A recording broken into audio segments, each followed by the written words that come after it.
With us. She's vice chair of a wonderful organization, Grace After Fire.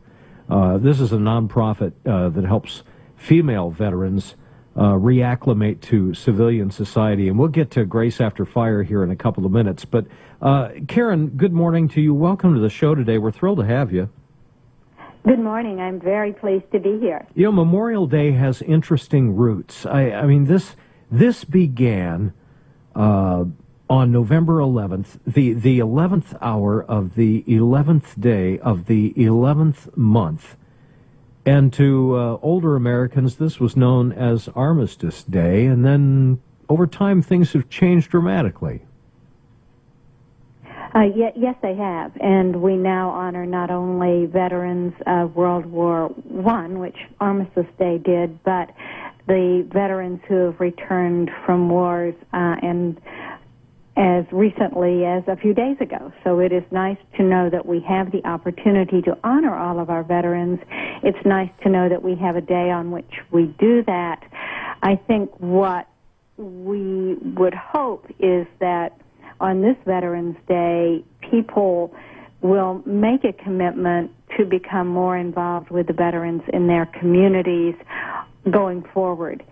We are, as you pointed out, very fortunate to be served now by a volunteer force of men and women who take great risk in many instances during their time of service in the military and who return. And what we find at Grace After Fire with the women that we serve, but also I know to be the case with veterans generally, that it is often quite challenging for them to make the transition back to civilian life or to be recognized for the things that they have accomplished while they were in the military and how the tremendous skills and experiences that they bring to civilian life can be of value to their communities when they return. I've often wondered about this, and maybe you can shed some light on this for me, Karen. Do you remember, are you old enough to remember what it was like when it was first suggested that women be allowed into the military in basically combat roles and something besides secretarial support and nursing? I mean, it was kind of a shock to a lot of us. I thought, you know, our women are to be protected and admired and to do the things that women always do, but we changed generationally, and a lot of females, I think, who came from military families who had that sense of pride and wanted to continue the tradition by enlisting, then became very outspoken and went and did this. And I often wondered, you know, what kind of woman wants to put themselves in that situation? Is there one commonality that they share? I think the most important commonality is that women want to serve their country. And women have always served their country in one way or another, and service in the military has always been one of the most important ways to do that. And it is now possible for women who come from military families and women who do not come from military families to take advantage of the opportunity to serve their country in a number of ways through the military. The military is also, I think, very attractive to people who are oriented toward being part of a team, who see themselves in the role as protectors and defenders of their country, which protecting and defending has been a long standing part of women's roles in their families and there's a lot of great training available to women too who might be looking for a career and so forth, and you'd pick up great skills. But it still kind of rips my heart when I see a mom coming home to her children wearing fatigues. I'm still trying to absorb that and figure out how that's possible, because I know how moms are. Well, there are a lot of mothers in the military now, and they are great role models to their daughters and to their sons.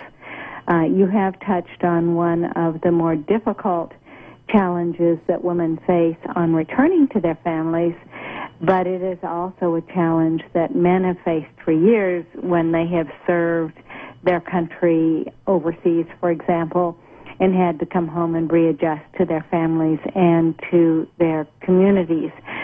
I think it's also a somewhat different world for people in the military today, because if you serve in a conflict zone, you are very likely to find yourself involved in combat. And so the wars have changed, the way that wars have fought have changed, and the role of women in the military has changed. And I think that it has opened up a world of opportunity to women, but also one where there will be additional challenges and where people will find themselves going through a process of adjusting to seeing women in combat roles in the military, just as they have had to adjust to seeing women in the workplace in a lot of roles that they haven't filled in the past. Now, looking back at the history, for example, I mentioned earlier the 11th hour of the 11th day of the 11th month is how America observed what they then called Armistice Day. This back in 1918 to celebrate the end of World War I. Then it was in 1954 that President Eisenhower signed legislation as a celebration of all U.S. veterans. Then the Uniform Monday Holiday Act changed everything in 1971. Congress passed this thing because they wanted all holidays on Monday so people could enjoy a long weekend. But thankfully, one of our heroes, President Ford, who's from Grand Rapids, in 1975, liberated the previously hijacked holiday from a three-day weekend barbecue and beer fest, signed the bill restoring the meaningful date, November 11th, as Veterans Day, and I'm certainly glad that he did that. Let me ask you this, Karen. We were talking to Dr. Brandon Brock with the Carrick Brain Centers, and they focus on PTSD. Mm-hmm. Are you experiencing a lot of this with women who are returning home?